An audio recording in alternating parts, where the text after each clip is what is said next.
Good morning বন্ধুরা, আমি প্রিয়াঙ্কা। আমার চ্যানেল মাই বেঙ্গলি ডেলি ব্লগে তোমাদের সবাইকে ওয়েলকাম। তোমরা সবাই কেমন আছো? আশা করছি ভালো আছো। আমিও ভালো আছি।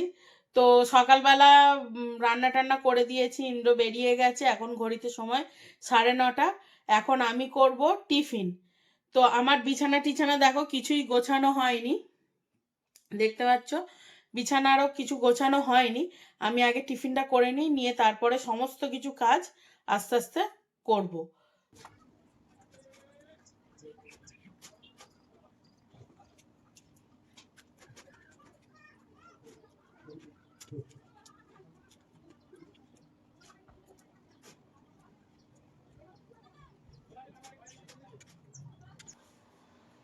তো আমি এখন কিছু জামা কাপড় কাচতে দিয়ে দিচ্ছি।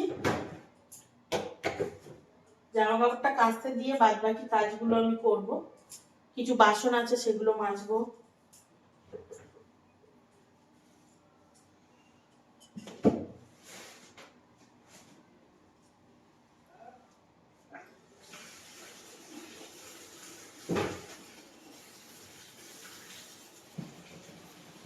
এই বেসিনগুলোর একটা সুবিধা কি বলতো, নিজের মনের মতো করে যেদিকে খুশি রাখা যায়।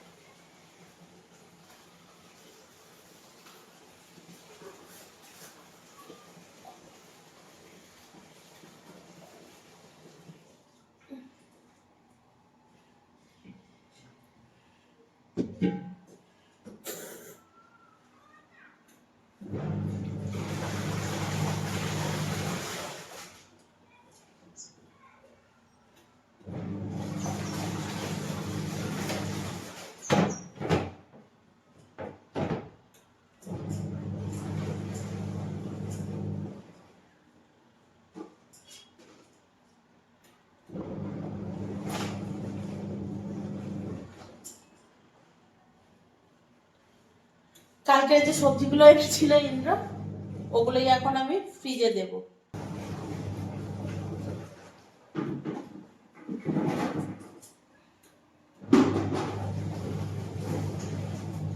আমি না এইভাবে সবজি রাখি না, ঠিক আছে?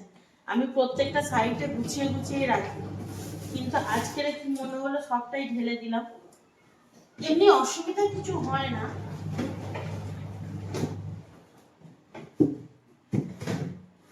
গুছিয়ে গুছিয়ে রাখলে আমারই সুবিধা কাজ করার সময়। তাড়াহুড়োর মধ্যে সবজিগুলো না হলে খুঁজে খুঁজে বের করতে হয়, কিন্তু গুছিয়ে রাখলে তো সেটা করতে হয় না। এটাই একটা সুবিধা।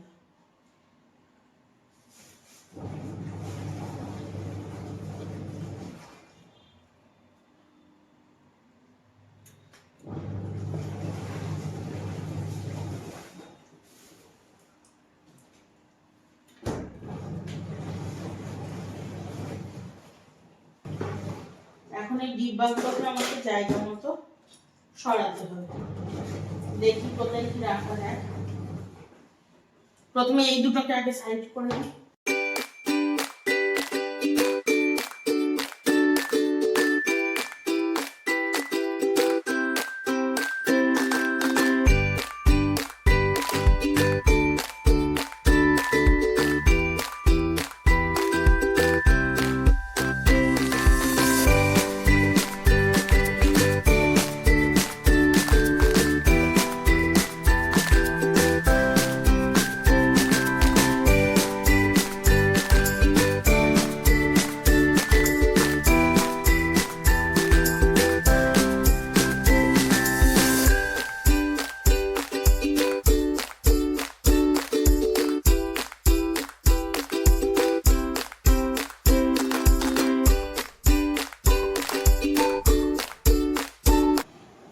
তো আমার জামা কাপড় কাচা কমপ্লিট। আমি এখন শুকনো করতে দেবো, মানে ওই হালকা শুকনো যেটা হয় ওটা করতে দেবো।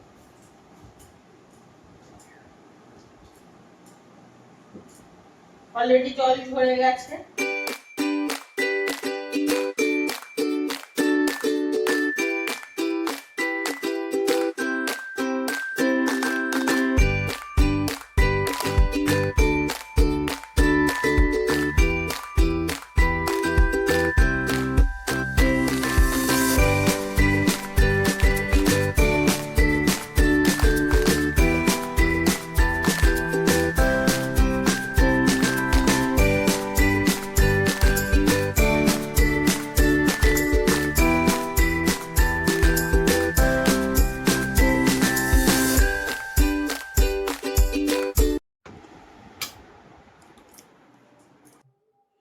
বন্ধুরা আমার স্নান টান কমপ্লিট হয়ে গেছে, এখন আমি যাব পুজো দিতে, সেটা তোমরা দেখেই বুঝতে পারছো।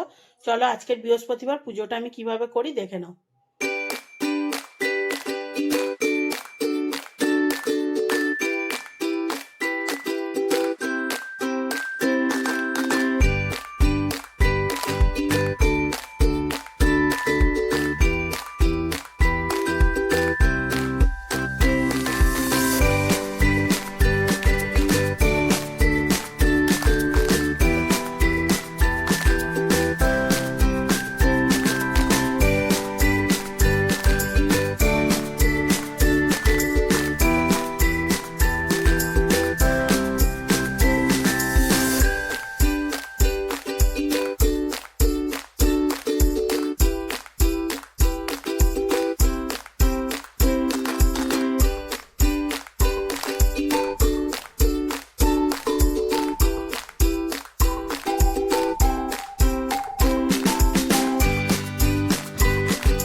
তো বন্ধুরা আমার পুজো টুজো দেওয়া কমপ্লিট হয়ে গেছে, তোমরা তো দেখলেই। এখন যে জামা কাপড়গুলো আমি কাচতে দিয়েছিলাম না, ওগুলোই এখন এখানে মিলে দিচ্ছি। হ্যাঁ, বাইরে রোদ আছে ভালো, কিন্তু যেহেতু অল্প দু একটা জামা কাপড়, তাই আমি এই যে তার লাগিয়ে রেখে দিয়েছি, দড়ি লাগিয়ে রেখে দিয়েছি, এর মধ্যেই মিলে দিয়ে আমি আর ছাদে যাই না। অল্প হলে, যখন খুব বেশি পরিমাণ জামা কাপড় হয় তখনই ছাদে যাই। আর আগের দিন যে বড়ি দিয়েছিলাম, সেই বড়িটাই দেখছি বেশ ভালো হয়েছে। আর দেখো সন্ধেবেলা আমি দিয়ে দিচ্ছি একটু ধুনো। তো সন্ধেবেলা ধুনো দিয়ে দিচ্ছি, কারণ আজ বৃহস্পতিবার, আমাদের প্রত্যেক বৃহস্পতিবারই দেওয়া হয়।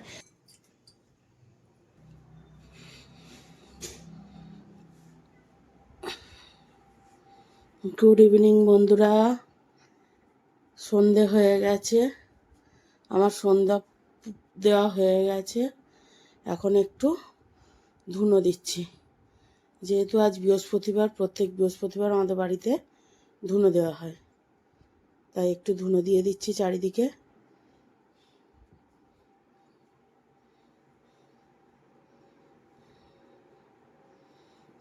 জয় জগন্নাথ।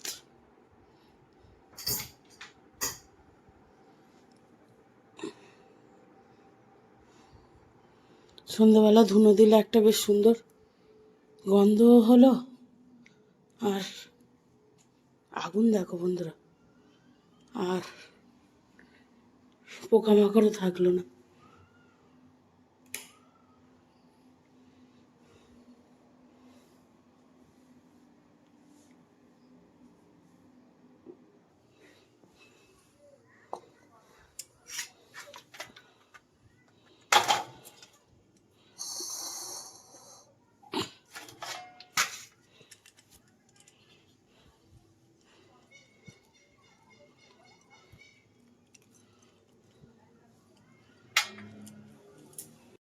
তো আমার সন্ধে দেওয়া হয়ে গেছে বন্ধুরা, তোমরা দেখলে। আর এখন রাতের ডিনারের জোগাড় হয়ে যাচ্ছে।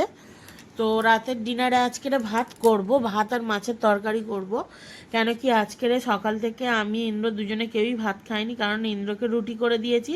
যেহেতু শীতকাল, ওকে যদি আমি 3 বারই রুটি দিই ও 3 বারই রুটি খাবে, এতটা রুটি খেতে ভালোবাসে। ও ভাত খুব একটা বেশি খেতে চায় না, ও ভাত খেতে গেলে ওর মানে প্রচণ্ড কষ্ট। তো ওকে লাঞ্চে আর সকালের টিফিনে রুটি দিয়েছিলাম, আর রাতে ভাবলাম একটু ভাত করে নিই। আমিও তো খাইনি, একার জন্য না ভাতটা রান্না করতে আর ভালো লাগে না, তাই ভাবলাম রাতে একেবারে ভাত রান্না করব। তো ওইদিকে দেখো হাঁড়িতে ভাত বসিয়ে দিয়েছি, আর এদিকে মাছের তরকারি করব। তো চেষ্টা করছি তোমাদের সাথে শেয়ার করার। তো আমার একবার মাছ ভাজা হয়ে গেছে, আবার একবার মাছ ভেজে নিয়ে এই দেখো এদিকে তরকারি বসিয়ে দিচ্ছি। তরকারিটা কীভাবে করব, আমার মা যেভাবে করতো আমার খুব ভালো লাগতো, আমি সেইভাবেই করছি। মাছ ভাজার ওই তেলের মধ্যে আলু দিয়ে দিয়েছি, একটু নুন হলুদ দিয়ে আলুটা মোটামুটি একটু ভেজে নেব 50%। তো আলুটা নেড়ে চেড়ে ভাজা হয়ে গেছে, দেখো এখন তোমরা দেখেই বুঝতে পারছো আলুটা ভাজা হয়ে গেছে। এখন কাঁচা লঙ্কা কাঁচি দিয়ে কেটে দিয়ে দিচ্ছি। খুব বেশি ঝাল দেবো না, কাঁচা লঙ্কা গুঁড়ো লঙ্কা দুটোই দেবো, তবে খুব বেশি ঝাল দেবো না। 4-5টা কাঁচা লঙ্কা আমি কুচিয়ে মানে কেটে দিয়ে দিলাম। এখন আমি পেঁয়াজ কুচিটা দিয়ে দিচ্ছি। তো পেঁয়াজ কুচিটা দিয়ে এবারে টমেটো কুচিও দেবো।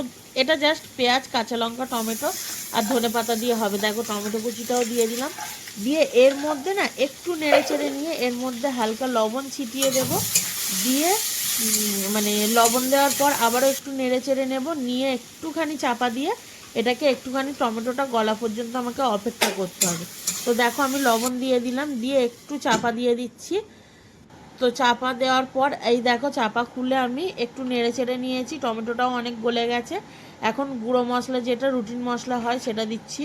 হলুদ গুঁড়ো, লঙ্কা গুঁড়ো, আবারও একটু পরিমাণ মতো নুন, এই লাস্ট লবণটা দিয়ে দিচ্ছি। আর আমি লবণ অ্যাড করব না। দিয়ে এর মধ্যে এখন আমি দেব গরম জল। আমি তরকারিতে সবসময় একটু গরম জলই ইউজ করার চেষ্টা করি। দিয়ে কষিয়ে নিয়েছি, নিয়ে দেখো এখন পরিমাণ মতো আবার গরম জল দিয়ে দিচ্ছি। দিয়ে এটাকে ঝোলটা একটু ফুটতে দিয়েছি আমি, ফুটে গেছে ঝোলটা। আমি এখন মাছ ভাজা দিয়ে দিলাম। এটা সম্ভব মানে বেশিরভাগ ক্ষেত্রে আমার মা পুঁটি মাছ দিয়েই, মানে ছোটো মাছ যেটা হয় ওই দিয়েই বানাতো, তবে এটা ছোটো মাছ দিয়েই ভালো লাগে। কিন্তু আমার কাছে 3-4টে ভোলা মাছ রয়ে গিয়েছিলো, আর একটা শাটিল মাছ পিস ছিল, সেটা দিয়ে দিলাম। দিয়ে দেখো মাছটা সেদ্ধ হয়ে যাওয়ার পরে আলুগুলোও ভালোভাবে সেদ্ধ হয়ে গেছে। এখন আমি একটু বেশি পরিমাণ ধনেপাতা কুচি দিয়ে দিচ্ছি। ধনেপাতা কুচিটা দিলে আরও বেশি খেতে ভালো লাগে। যেহেতু শীতকাল, ধনেপাতা তো সবার বাড়িতেই অ্যাভেলেবেল থাকে। একবার শুধু তোমরা এইভাবে বানিয়ে খেয়ে দেখো, আদা রসুন কিছু দেওয়ারই কোনো দরকার নেই। আমি দেখো জিরে ধনের গুঁড়োও দিলাম না, যদি তোমাদের কাছে গুঁড়ো থাকে তাহলে তোমরা দিতে পারো, তবে এটাতে গুঁড়ো দিলেই ভালো লাগবে, বাটা অতটা বেশি ভালো লাগবে না।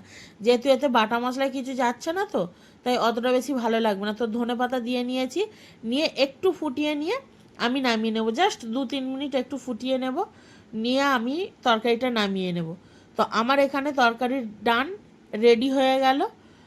মাছের তরকারি একদম সিম্পল, খুব কম তেল মশলায়। একবার বাড়িতে শুধু ট্রাই করে দেখো, তারপরে বলো যে খেতে কেমন লাগলো তোমাদের। তো আমার আজকের ভিডিওটা ভালো লাগলে একটা লাইক, কমেন্ট এবং অবশ্যই সাবস্ক্রাইব করে আমার পাশে থেকো। তো চলো আজকের মতো good night, tata, Radhe Radhe. আমার মাছের ঝোল রেডি, তোমাদেরকে একবার ফাইনাল লুকটা দেখো। এখানে এক টুকরো লেবু কাটা আছে, ইন্দ্রকে দিলেও খেয়ে নেবে। দেখো এই হলো আমার ধনেপাতা টমেটো পেঁয়াজ দিয়ে মাছের তরকারি। এটা ঝোল ঠিক না, মাছের তরকারি। অবশ্যই বাড়িতে একবার ট্রাই করো, আমি যেভাবে বানালাম দেখবে খেতে সুন্দর লাগবে, দারুণ লাগে এটা, আবার যদি গরম গরম হয়।